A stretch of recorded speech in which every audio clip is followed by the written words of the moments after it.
Duket se izolimit pak nga pak po i vjen fundi, më 1 qershor hapen kufit, ndërsa 10 ditëshin e parë qershorit hapen edhe plazhet. Tomasa i bëri të ditura nëpërmjet një komunikimi në Facebook kryeministri Edi Rama. 24 orët e fundit në vend u konfirmuan 9 raste të reja me koronavirus, ndërsa pas 3 javësh pa humbje jete, mbrëmjen e shtunës u shënua dhe viktima e 32, ndërkohë numri më të madh të rasteve të reja vijon ta ketë kryeqyteti.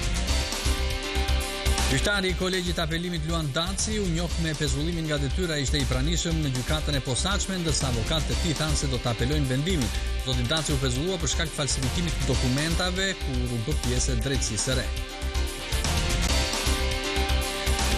Ky është sezoni i 4 në cilin ekipi Skënderbeut përpiqet të rikthehet në Europë. Betejë ligjore për të rrëzuar dënimin po vijon, ndërsa fillimi korrikut është edhe afati përfundimtar për vendimin e gjykatës federale zvicerane, nga i cili drejtuesit e skuadrës korçare presin rrëzimin e dënimit të 10 vjeçar.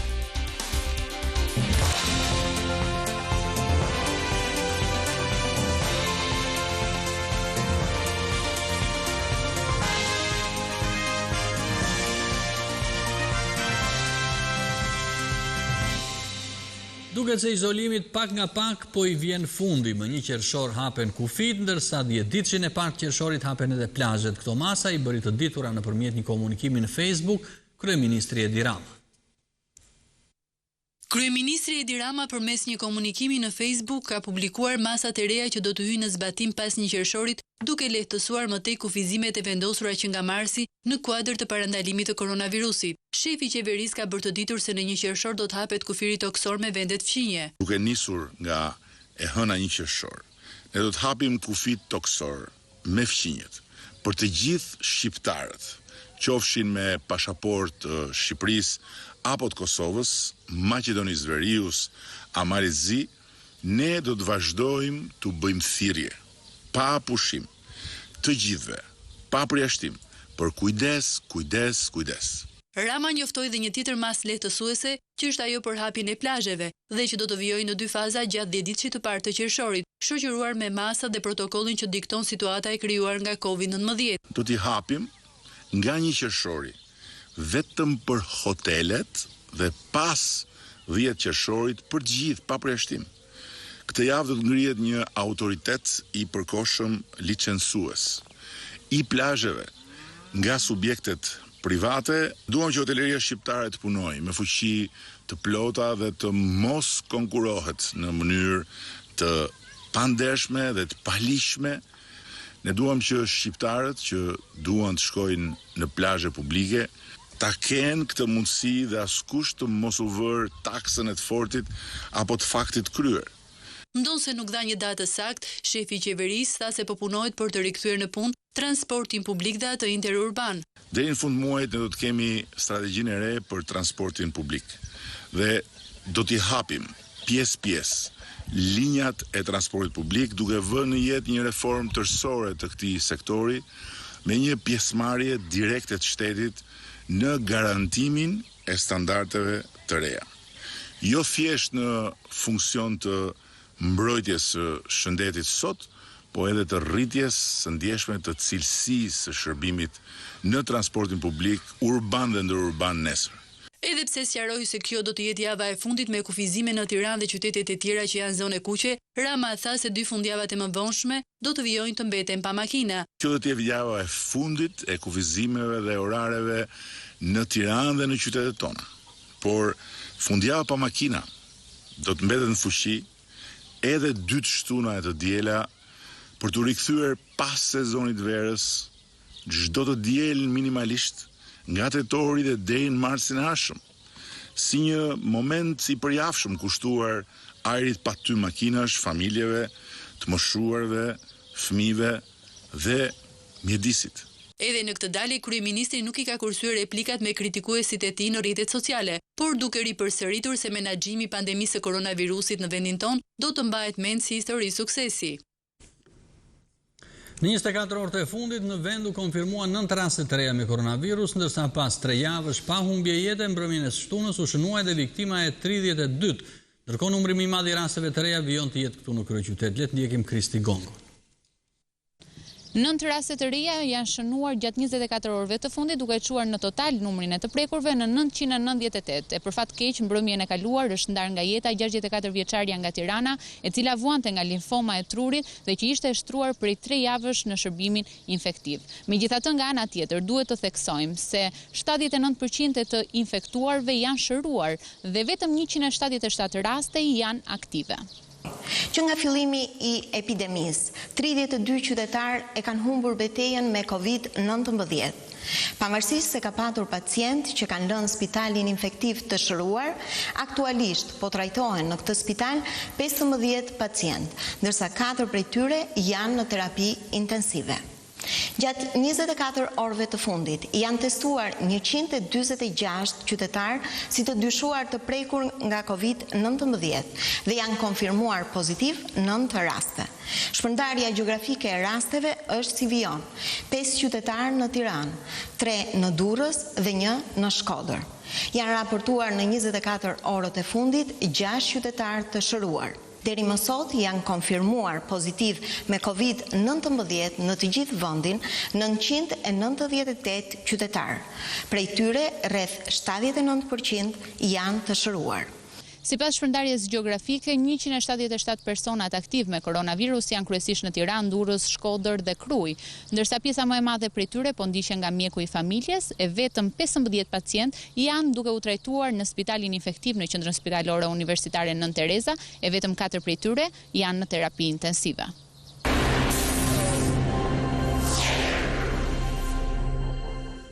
Gjyqtari i Kolegjit të Apelimit Luan Daci u njoh me pezullimin nga detyra, ishte i pranishëm në gjykatën e posaçme, ndërsa avokatët e tij thanë se do të apelojnë vendimin. Zoti Daci u pezullua për shkak të falsifikimit të dokumentave kur u bë pjesë e drejtësisë së re. Le të ndjekim Andibor.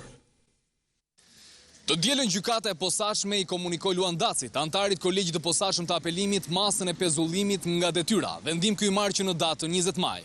Luan Daci u mor në përgjegjësi penale nga prokuroria e posaçme për veprën penale, falsifikimi i dokumentave, pasi ai në aplikimin e tij në vitin 2017 për të bërë pjesë e KPAS, ka paraqitur rrethana të rreme, duke mos deklaruar faktin se ndaj tij më parë është marrë masa disiplinore largim nga puna. Pas përfundimit të seancës, avokati Luan Dacit, Jordan Daci, u shpreh se klienti i tij në rastin në fjalë nuk ka kryer asnjë vepër penale. Një gjyqtar që ka status e gjykatës kushtetuese nuk mund të pezullohet dhe është jashtë kritereve dhe këtë pezullim mund ta bëjë vetëm gjykata kushtetuese ose kolegji i pavarur i posaçëm i apelimit. Nga ana tjetër, masa për cilën ai është larguar nga puna është shuar me disa ligje, që me ligjin e 2008-s për gjyqësorin, por edhe ligjet e më përpara, pra nuk ekzistonte dhe ai përrjedhoi nuk ka asnjë lloj vepre penale. Avokati tjetër i Luan Dacit, Andi Duraj, tregon se cila ka qenë pika kyçe e problemit me të mbrojturin e tij. Thelbi i problemit ka qenë ai konsideronte ose jo ai veten si person ndaj cilit një masë disiplinore ishte shuar ose jo. Dhe sigurisht për 1001 argumente dhe jo thjesht analogji ligjore, patjetër që ne kemi thënë qartë dhe sakt para gjykatës të fakt. I mbrojturi për nesh ka kaluar 5 komisione dhe filtra, më besoni, të cilat nuk janë thjesht formal. Luan Dacit, antarit të Kolegjit të Posaçëm të Apelimit, në vitin 1997, kur ishte gjyqtar në gjykatën e Tiranës, i është komunikuar largim nga puna për shkelje të ligjit dhe pa aftësi në detyrë. Për këtë arsye, gjykata e posaçme vendosi pezullimin e tij nga detyra, por avokatët thonë se vendimin për të mbrojturin e tyre do ta ankimojnë.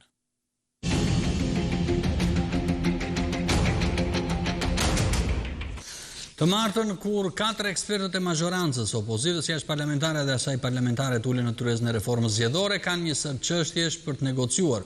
Por para shembjes së teatrit, palët duket se kishin rënë dakord që zgjedhjet në vend të mos zhvillohen në muajin qershor. Detajet na i sjell Elda Menga. 4 negociatorët e reformës zgjedhore pritet të ulen sërish përballë njëri tjetrit të martën e 26 majit për të rifilluar punën aty ku kishte mbetur.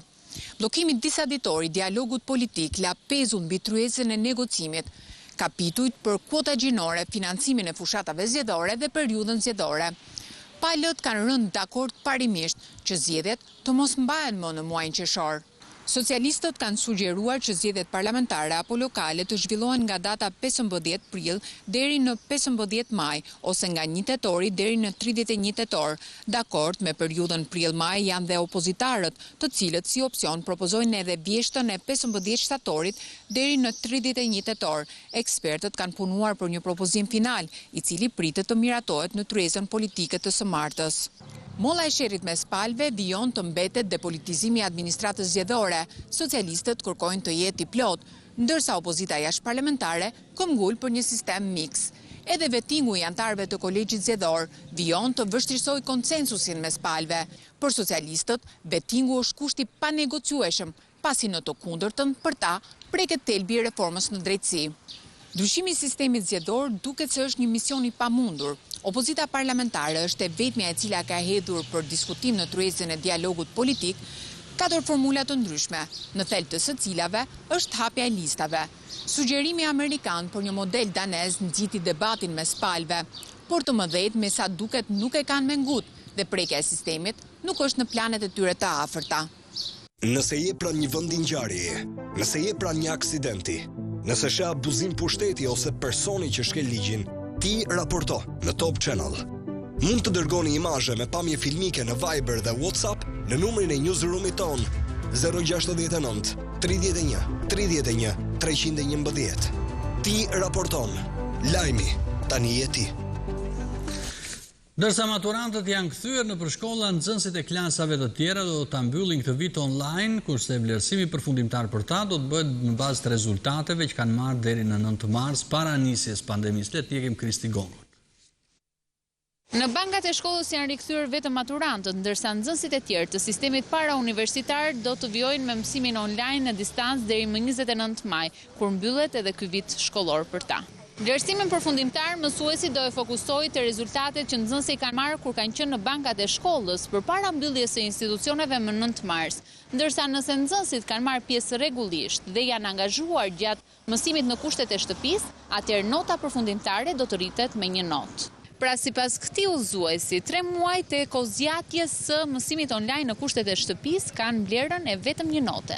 Vlerësimet vjetore do të llogariten bazuar në 2 periudha, shtator-dhjetor dhe janar-mars.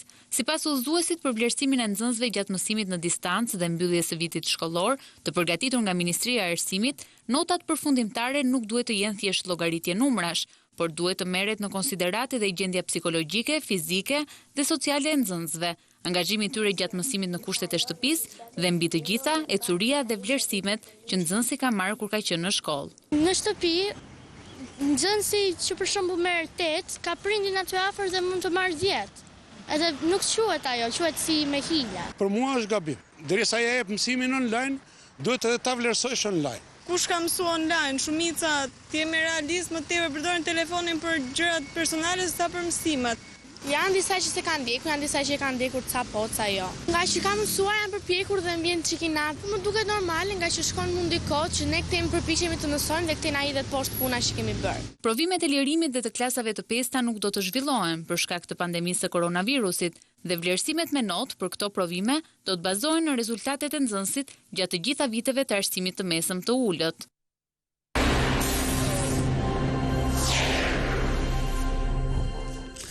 Inertet kanë pushtuar rrugët e Durrësit dhe janë gjurmët e pasojave që la tërmeti shkatrimtari 26 nëntorit të shkuar, por situata do të bëhet dhe më problematike pas shembjes pallateve dhe godinave që janë shpallur të pabanueshme.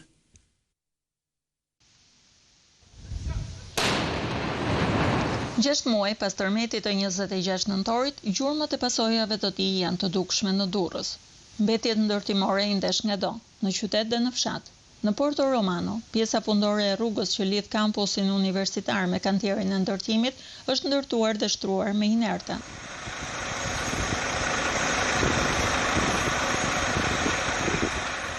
Pas tërmetit, inertet u depozituan në vend grumbullimin e mbetjeve urbane, por me fillimin e punës për kthimin e tij në një park të gjelbëruar për qytetin, edhe këtu u bllokua hedhja e tyre.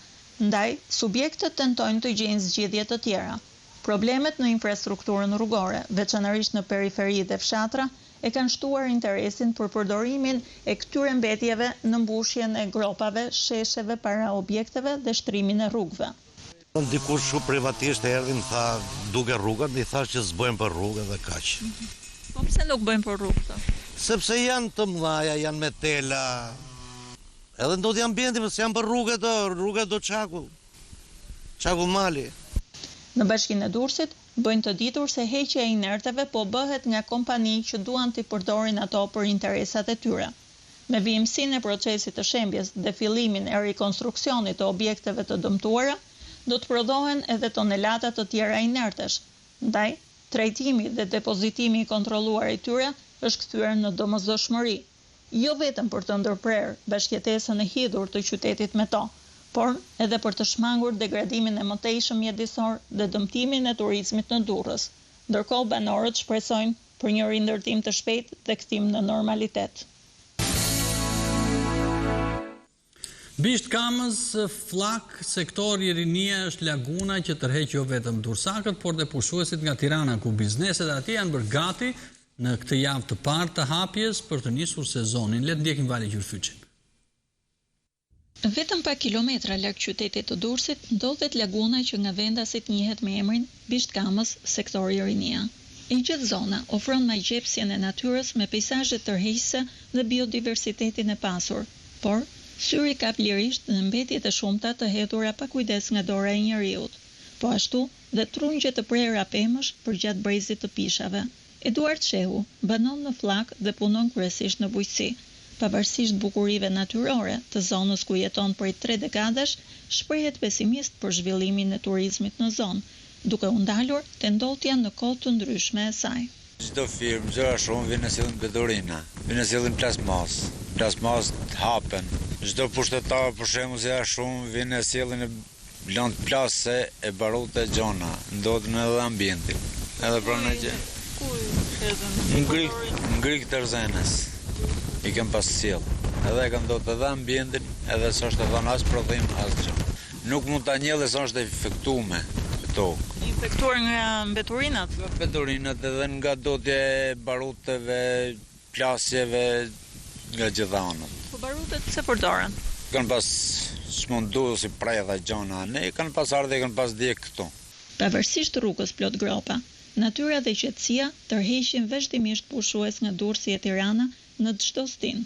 Edhe në këtë situatë pandemia, në bar restorantet e pakta të zonës ka frekuentim. Ndonë se larg asaj që Ardenis Dreni, i cili ka këtu një biznes familjar, shpresonte. Shpresojmë që me kalimin e kohës situata qetësohet dhe të jetë më premtuese si për ne dhe gjithashtu dhe për gjithë të tjerët. Për sa i përket turizmit, shpresoj që sa më shpejt hapen kufit edhe që kemi mundësi dhe ne me tuaj që të na vinë sa më shpejt në Shqipëri.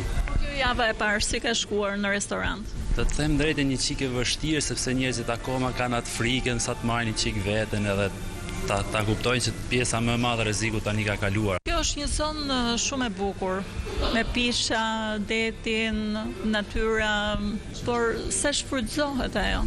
Kjo është një zonë shumë e bukur, por për momentin nuk ka shfrytëzim dhe mungon pjesa mungesës së investimeve. Edhe qeveria të thjet një sulm më shumë nga ana jonë që kemi edhe ne mundësi që të zhvillojmë më shumë turizmin e vendit. Prej 10 vitesh një çift pensionistësh nga Fjeri e kalojnë fundjavën në Orikum të Vlorës. Ndryshe nga moshatarët e tyre, burrë e grua janë buzdetit me kallamin e peshkimit.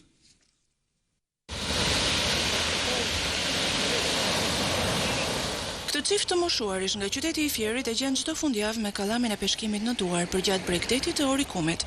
Pasioni për peshkimin ka rreth 15 vjet. Dëshirë kam pasur. Po jam shumë i kënaqur që kam mbi 10 vjet që gjuaj bashkë me Afroditën, bashortën time. Ajo peshkon më mirë nga mua, natyrisht gratë nga natyra janë të qeta, dhe realiteti është që zem shumë se mua. Unë gjuaj me 2 grepa, me 2 kalemba, ajo gjuan me 1 kalem, me 1 grep. Rezultati është pozitiv për te. Çifti Muskaj tashmë është në pension prej 15 vitesh. Veliu dhe Afrodita vinë çdo fundjavë në Vlorë. Për ishmjekun 78 vjeçar, një shtëpi në bregdet dhe peshkimi janë investimi më i mirë që ka bërë gjatë jetës së tij. Jetë gjatësia në konceptin tim si mjek dhe në përvojë është sa më shumë me aktivitet fizik të merret njeriu. Sa më shumë. Dita sot nuk ka ecur mirë, sepse deti është shumë i dallgëzuar dhe ka lumra që nuk e lejojnë peshkun të afrohet. Peshkimi i nxit që të ecin dhe çdo ditë ata përshkojnë deri në 10 kilometra vijë bregdetare. Për Afroditën, teknika se si duhet të gjuhesh peshk është arsyeja pse ajo ka fat në peshkim. Është një relaks. Unë me tërmend vi me gëzim kur vi këtu në Bregdec, dhe ikën ora pa e kuptuar. Se nuk mund ta kuptoj veten të ri në një vend stanok kështu pa u marr me diçka. Një nga personazhet e videove të TikTok, kaq shumë në modë në Shqipëri, është edhe një Amerikan që jeton së fundmi në vendin tonë. Ai gatuan ushqime tradicionale shqiptare dhe bën krahasimin me gatimet amerikane. Le të ndjekim si do relajgjonin. Fiorina Jaso vendosi të studionte në Oxford, por sigurisht nuk mund të mendonte se aty do të njihej me Ben, dashurinë e jetës së saj. Prej 4 vitesh të dy së bashku kanë udhëtuar në vende të ndryshme në botë, por tani kanë marrë vendimin për të jetuar në Shqipëri. Vendimi për të jetuar në Shqipëri ka ardhur nga të dy ne. Ben ka ardhur për të parë në Shqipëri në vitin 2017, në momentin që ne sa kishim filluar të dilem. I found the people to be very kind and they're very proud of their country as well. Njerëzit këtu janë të sjellshëm dhe kultura është fantastike. Kemi vizituar vende si Berati, Gjirokastra, Korça. Kemi shkuar në shumë plazhe e male. Kafenet këtu janë fantastike. E nis ditën duke pirë macchiato.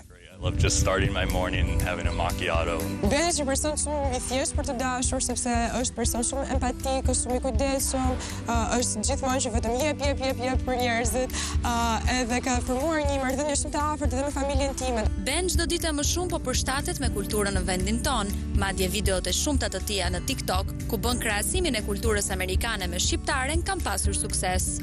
There are a lot of videos of me trying to speak Albanian or Ka shumë video të mia ku flas shqip dhe ku mësoj për kulturën e vendit.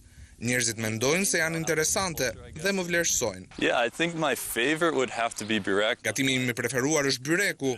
Kam gatuar në TikTok rreth 6 receta të famshme shqiptare. Po përmirësohem në gatim dita ditës. Ben po përpiqet çdo ditë të komunikojë në shqip, pavarësisht se i duket një gjuhë goxha e vështirë. Yeah, I know, like përshëndetje, si Di përshëndetjet. Po mësoj, por kam ende sfida.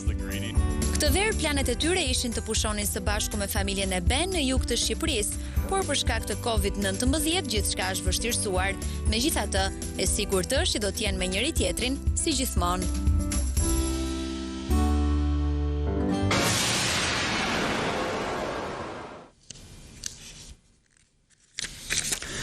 Drejtoresha e Institutit të Virologjisë në Wuhan, në qytetin kinez ku shpërtheu koronavirusi dhe që më pas u prap në gjithë botën, thotë se në laborator kishin 3 viruset lakurive të natës, por asnjë prej tyre nuk përputhet me SARS-CoV-in.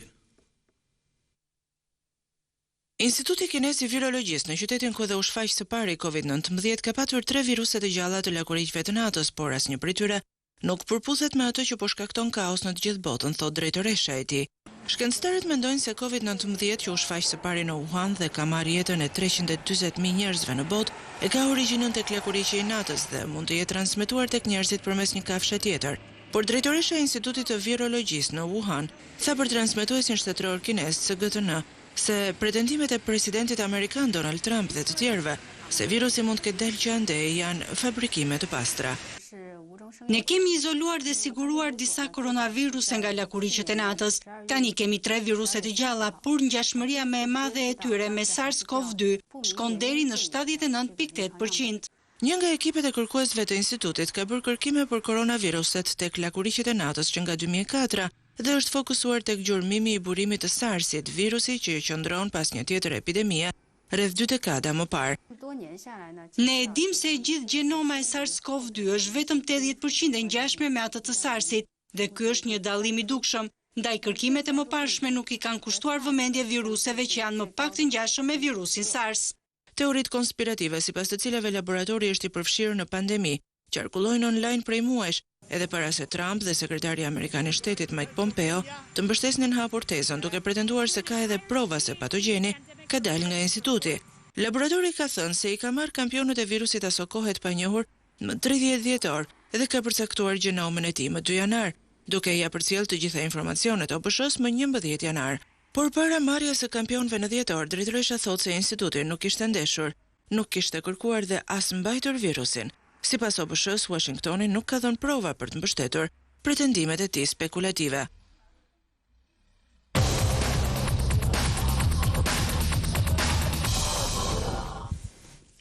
Ky është sezoni i 4 në cilin ekipi i Skënderbeut përpiqet që të rikthehet në Europë. Betejë ligjore për të rrëzuar dënimin po vijon, ndërsa fillimi i korrikut është dhe afati përfundimtar për vendimin e gjykatës federale zvicerane, nga i cili drejtuesit e skuadrës korçare, trajneri dhe gjithë futbollistët presin rrëzimin e dënimit 10 vjeçar. Le të ndjekim endi tufën.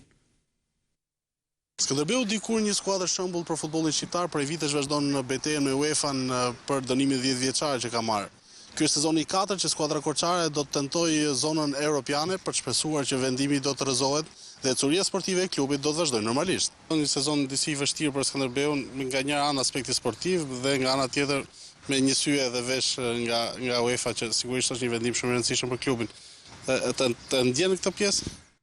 Them drejtën, jemi mësuar tashmë, pavarësisht se identifikohemi ne me dënimin e UEFA-s, do të thoja që duhet që të jepet një vendim pozitiv, pavarësisht se grupi jon nuk ka fare lidhje me këtë proces, por që për gjithë futbollin shqiptar dhe për atë qytet mrekullueshëm që siç është dhe Korça, shpresojmë për një përgjigje pozitive, sepse do mendonim rikthimin e atij Skënderbeu të madh. Gjithsesi ne jemi të fokusuar tek pjesa e asaj që servite sportive. Megjithatë, për ju duke vazhduar të mendoni me pozitivitet, sigurisht do të tentoni dhe keni një objektiv Kupat e Europës si klub dhe duke shpresuar sigurisht që të vazhdojnë të ulen ato vitet, pa që duhet të ulen nga një dënim i mundshëm, por gjithsesi objektivi i Skënderbeut mbeten Kupat e Europës? Neve jemi brenda këtij objektivi, sepse në fund fare aty kundër prej kampionatin javën e 26 pozicionoheshim në vendin e 4 dhe kishim një paraqitje shumë të mirë deri në ato momente, por me këtë shkëputjen e kampionatit asnjëri nga ekipet nuk mund të thotë se çfarë objektivi ka tani, sepse rikthimi i gjithë ekipeve në formën për të performuar sa më mirë që të jetë mundur do të jetë shumë i vështirë. Do të preferoni më mirë të ishte mbyllur kampionati? Atëherë duhet të ndajmë gjërat.